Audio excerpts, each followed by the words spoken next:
welcome, welcome, welcome, welcome, welcome, welcome, welcome. Welcome to WrestleGram. This is your boy, the host with the most, but humble. What do you mean? Humble. The Nostradamus, aka Derek, and I'm here, of course, on a Wednesday to give you, of course, AEW Dynamite. First and foremost, thank you so much for being a part of the show. If you're watching it today, if you're watching it tomorrow, you're watching it next week. Thank you from the bottom of my heart to the depths of my loins. I truly do thank you. Without you guys, it truly wouldn't be me. And I truly mean humble for a reason. Really do. If you want to do anything else for me other than watching it, thank you. Go ahead and hit the thumbs up button. Hit that thumbs up button for me.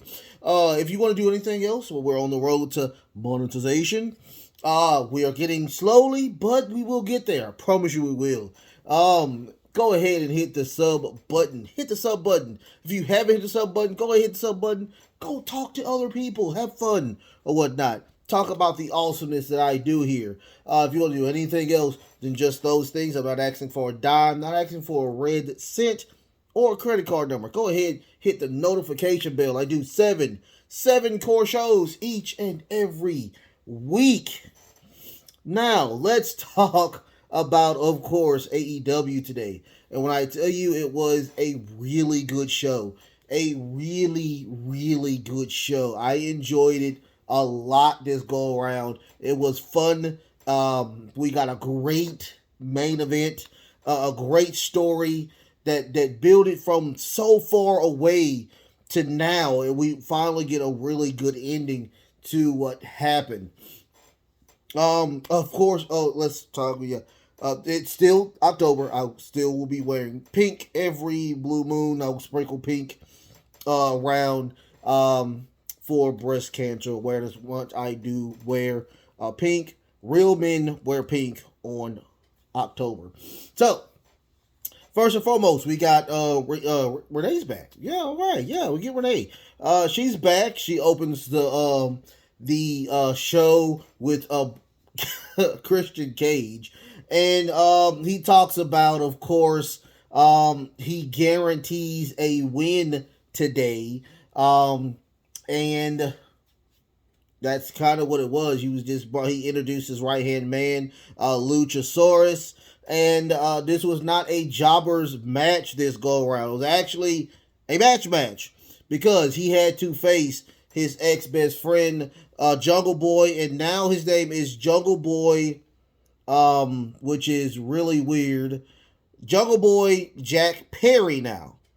His father is the late Luke Perry from 90210. And now they are saying Jungle Boy Perry now or whatnot, or Jack Perry, which I'm okay with. I am a really big fan of Jungle Boy. He, of course, is one of the pillars in AEW. And he's been doing some pretty decent work. Everybody is shitting on his mouth. I think that his promos have gotten way better than they were, and he's just being emotional. He's like, dude, you broke my heart. And he did. He broke his heart. And you can't. I mean, if you break my heart, I'm going to tell you that you broke my heart. And that's what he did. You broke my heart. So now I'm going to break everything on your body. That's what's going to happen. That's what I'm going to do. So we did get the match. A lot of offense when it comes to Jack Perry. We also got just tons upon tons of power moves. Here's the thing. And I have done my 2 cents about monster heels. I don't think Luchasaurus falls into that category, and the reason why I had to go get my cup. I got my cup. Go Astros. We play tomorrow. I don't consider Luchasaurus a part of the Monster Heel thing because he does moves that Omos could dream about. Okay, or if we could keep it in AEW, who I like, Sagnum Singh. Sagnum Singh would never do what Luchasaurus. When Luchasaurus is so agile, it is crazy. So we did get a little bit of commentary from Christian Cage before he finally gets up and goes to the ring to I'm sorry, to cheer on Luchasaurus. And you know that happened. We got a beautiful snare trap but before that we got two kill switches. Well, we got an attempt kill switch, and then we get an actual kill switch by Jack Perry. That goes into a snare trap by Jungle Boy. He did get to the actual ring, to the ropes. Christian grabs his arm to attempt to do that. Also, we got a table shot. We got a table spot. Luchasaurus grabs a table from the outside, places it on. I'm guessing there's not a disqualification when it comes to tables or chairs and stuff like that. Apparently not. I didn't know that. But we got a table shot with Jungle Boy going underneath the ring to do going up underneath the ropes to do a very, very great powerbomb off the table. Off the ring onto the table from, of course, Luchasaurus. And Christian is upset because this should be a disqualification. But everybody on commentary is like, dude, your guy is the one that actually freaking set up the table. You can't blame Jungle Boy. And I'm like, yeah, you kind of can, because he still shouldn't use the table or whatnot. But he did use the table. At the very end, we got a super choke slam. Jack was trying to do something off the top rope. He grabs him and does a super choke slam. And after that, we get a nice little finisher from I don't know what that's called, but he did something, and we did get a win from Luchasaurus. I would say this was a really good opener. I enjoyed the opener. And after that, we get who do we get now? Oh, we get the promo. We get a promo from Ethan Page. I enjoy Ethan Page now, since he's not with the MMA people. He's with the Firm. Hopefully, I'll talk about it later. But Ethan Page and Stokely Hathaway, they are in a promo where they are saying that now they have bought the contracts of Private Party, and Ethan Page says y'all are gonna have to fight for your contracts to be sent to now Matt Hardy. Now, here's the thing: if they lose, Matt Hardy now will have to be a part of the Firm as well. If they win, their contracts are null and void. They can go and hang out with Matt Hardy. The way it's looking, it looks like Andrade is not a part of AEW anymore, because they're kind of just breaking away everything that was supposed to be with Andrade. I guess. I hate that. It sucks. Man, I talk about it on my the Dirt Sheet Roundup, the most recent Dirt Sheet Roundup. Y'all go check that out as well. That's about a couple of days ago that I did the Dirt Sheet Roundup. No, I did it yesterday. A couple of days ago, because today's Tuesday. Oh, today's Wednesday. A couple of days ago. So, after that, we get QT Marshall, and he just talks about, War and Joe, and y'all put them together. Now you're War Joe. I'm not understanding that. you will understand pretty quickly. So they QT Marshall will face War Joe. The match was irrelevant. I mean, we got Nick Camarado as well, part of the factory. It was a very quick match.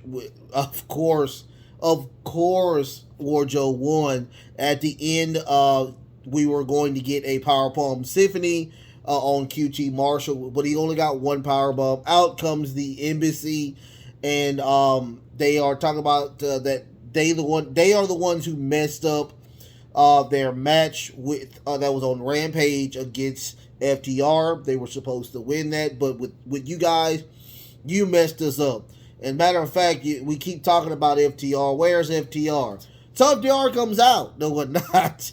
And they say that it's three of y'all. We're not gonna ask War Joe to participate in this trios. We're gonna pick somebody else, and out comes Mr. 10 himself, Spears, from a very long time, the chairman of the Pinnacle. He comes out. He's rocking a new do. He's completely bald, and he's back or whatnot. So we will see what happens with that on Friday. We will have the Embassy versus FTR and Spears. After that, we get, of course, a Chris Jericho promo where they are saying that they are upset not only with Garcia. They're not really upset with Garcia. They are mostly upset with Bryan Danielson for leading astray, of course, Garcia to want to be a pro wrestler. Remember, sports entertainers beats pro wrestlers any day of the week.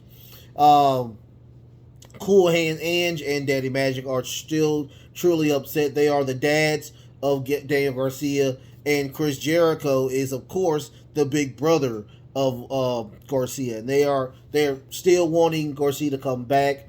They are pleading with him to come back. Sometimes families fight, and he says that we need you back. We need you back. So after that, we get the Swerve Strickland versus Billy Gunn match. This match really wasn't that long, but it made points to the storyline where Billy was really one of the guys who interfered in the match for the Acclaim to actually win. He put the Famouser on Swerve, eliminated him from the story. Or eliminated him from the match itself. Now, Swerve challenged Billy to a match. That match started with Swerve actually doing a nice missile drop kick on the leg of Billy. I got something in my, oh my goodness. I'm not sick. It's a cough. I don't know what. But Billy is really old, you guys. I'm not saying like ancient old, but he is old, and you can actually see it in the match itself. But a lot of power, not lots of power still from Billy. But at the end, of course, Swerve is a heel, and Swerve's going to do that. So he does pin Billy, but the ref doesn't see the ring, so the ropes and whatnot. So Swerve grabs the ropes for them to win the match. After that, Acclaim comes out to try to do the unification scissoring, but out comes Smart Mark Sterling's, and he has said that now instead he owns the name of scissoring. He can't do anything. They can't do anything now scissoring, and he wants something for the trademark now. They can't do any scissoring. They can't do anything. They can't even say "scissor me, daddy ass" anymore, due to the fact that he owns that. Now, if they do that, they will sue. He will sue and have them wrapped up in litigation until they become 60 years old. Now, at the end, Mark says, "Now scissor me, daddy niece." That was pretty funny with that.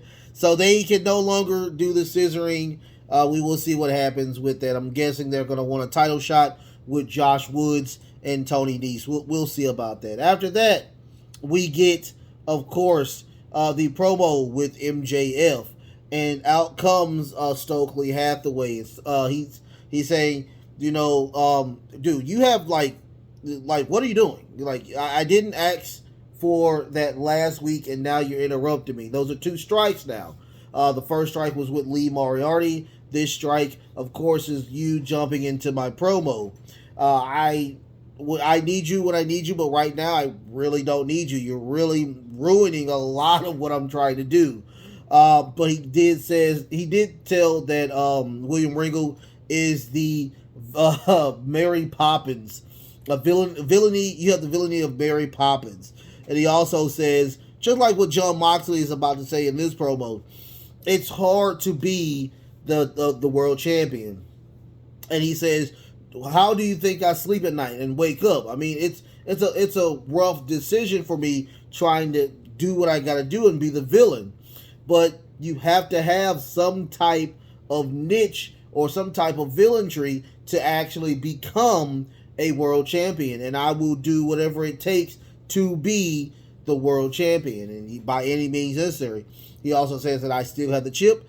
I can do whatever I want with that chip. He has that chip for 1 whole year. It's just like the Money in the Bank thing. So he can use it whenever he feel like it. After that, Jon Moxley gets on the mic with Tony Schiavone, and he does say, he says, "Yo, when you are at the top of the mountain or whatnot, I'm putting my own spin on what he said, but there's a lot of people. You have a huge target on your back, and yes, you have to have that niche. You got to have that type of skill to do that." And it looks like he was trying to throw some shade at CM Punk as well, but he was just saying, hey, it is what it is. I've been doing this for 3 years, and I'm happy to do it, but you have to have that skill to be the world champion. It is very hard, and the lighthearted will not make it. And that's when Adam Hangman Page comes out, and he's upset because Jon Moxley called him a kid. I'm like, okay, I can feel that, I guess. But he was upset behind that situation, and he was like, hey, I know I respect you. I truly, truly respect you. After all this stuff you came from, of course, you're a great father. You're a great husband. You're a great champion. And, when you called me a kid, I took that to heart. I mean, I'm doing the exact same thing you're doing. I've been champion. I've brought life into this world as well. I'm a husband as well. And John told him, hey, I don't want this happy-go-lucky Hangman. I want the ruthless, the very evil, conniving bad guy. And he did oblige. He was like, hey, I'm going to bring that person to the ring. All when they were talking, MJF is in the bleachers just looking along. And Hangman said something that I really liked. He said, John, I'm going to be the next AEW World Champion. And the crowd responds and says, MJF, MJF. So that's not going to happen. I don't think that's going to happen. I think John's going to hold that belt for a little time longer. After that, we get the Lionheart Chris Jericho versus Bryan Danielson. This match was really good until the very end. I mean, we get a lot of shenanigans when it comes to his booking, and some of them don't need to be there. I mean, Chris Jericho, the Lionheart, I think could have won clean. I mean, they have plenty of time for them to wrestle. So, I mean, it should have been that situation where Chris could have won as the Lionheart. But that didn't happen. Unfortunately, Chris Jericho pushes Bryan Danielson into the ref. The ref rolls out of the ring, knocking him out, of course.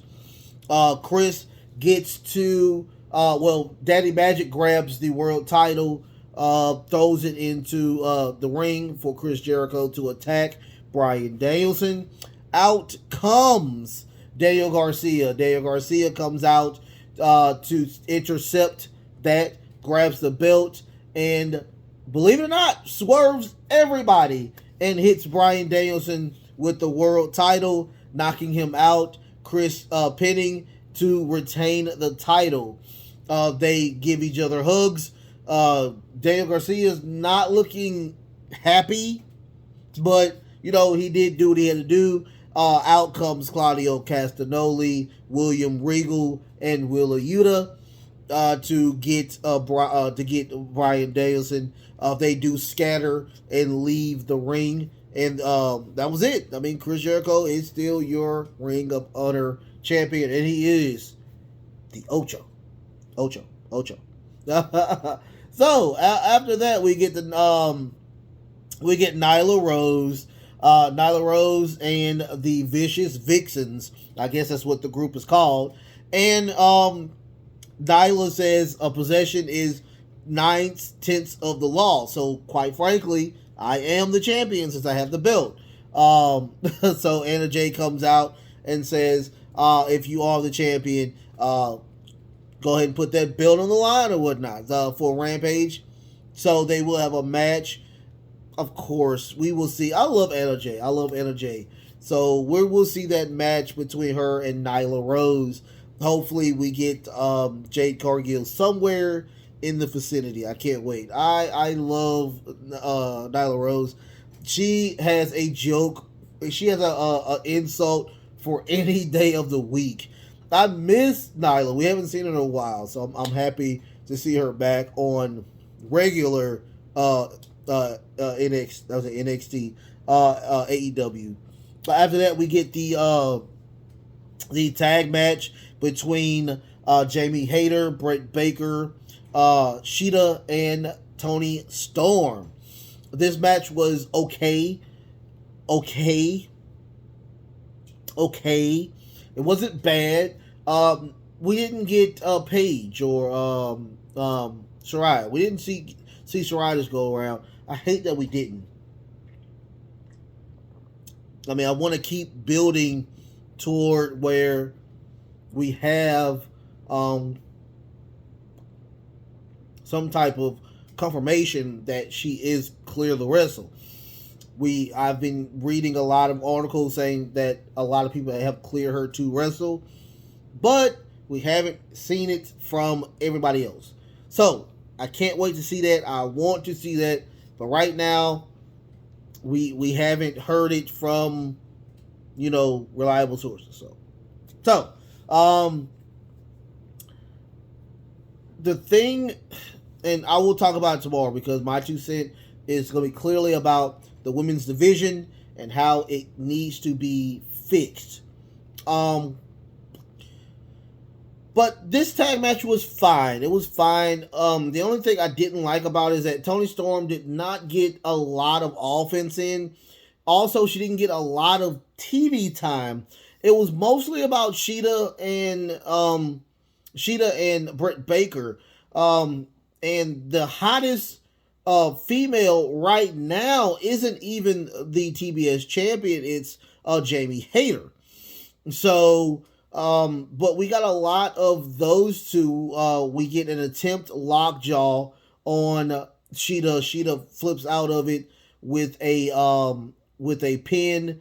That doesn't happen. We get a lot of rolling, a lot of attempt pins until it gets to Sheeta pinning Brett again, and we do get the 3 count with Sheeta and Sheeta and Toni Storm winning. Once again, this match really was heavy on Sheeta and not on Toni Storm, who is the champion. But I'll talk about it. I'll talk about it on my 2 cents. And we did get a handshake with Sheeta and Toni Storm. The way it's looking, Sheeta might get the title shot first before Jamie Hayter gets that title shot. So after that, Apparently, Butcher and the Blade has challenged Jon Moxley and Claudio Castagnoli. We will have that match at Rampage. And they had a brief little promo where they talk about, your boys were, uh, surprised by Claudio Castagnoli, how strong he is. And, we are going to end that now because you're actually facing a really stronger tag team opponents, which are Butcher and Blade, which I like Butcher and Blade. I like Butcher and Blade. So I would like to see what happens with that. After that, we get the main event. The main event, you guys. The main event will be between Orange Cassidy and the Bastard Pack. This was truly the match of the night, and I promise you, they did not. They delivered on this match. Orange Cassidy did not do a lot of his signature I'm mellow type situation. He did do a all-star 5-star match this go around. Now what the issue was is that Pac is trying his hardest to just overpower him by dirty tactics, numerous dirty tactics. He does a tombstone pile driver on the stage, kind of knocking Orange Cassidy out. We get to a 9 count. Orange Cassidy finally makes it back to the ring. We get a beautiful, before that, we are seeing now that Bastard Pac is like, I don't think I can beat this guy on regular terms now. So he goes and gets, which he did, this is like the 5th time he has done this now. So he grabs the hammer for the bell. The ref actually sees it this go around and says, "Hey, no, we're not doing this go around. We're so not gonna do this." And Orange Cassidy does a beautiful DDT or swinging DDT on Bastard Pac. Bastard Pac gets another hammer from underneath the ring and was attempting to attack Orange with that one, but Orange gives him a orange punch. The hammer falls out of Bastard Pac's hands. Orange Cassidy goes for the hammer because he's like, dude, I am sick and tired of you. So he's about to attack him. The ref's like, dude, you can win this. Put the hammer down. So Bastard Pac finally gets up. He gets another orange punch, knocks him out again. And then this is where the momentum truly goes into Orange Cassidy's favor, where he does one more orange punch and pinning Bastard Pac to win the All-Atlantic Championship. It was the biggest pop I've ever seen in a while. We got confetti.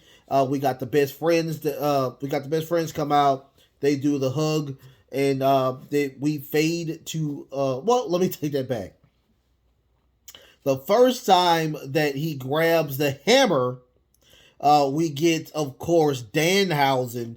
Danhausen puts a curse on Bastard Pac. He punches Danhausen, knocks him out.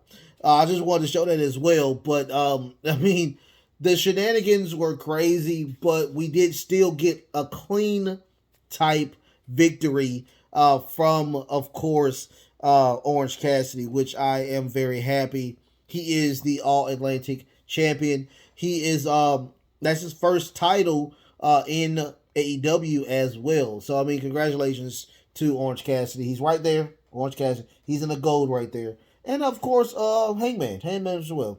Good luck to Hangman on Tuesday. We will have Tuesday AEW this go around because, of course, the playoffs are going on.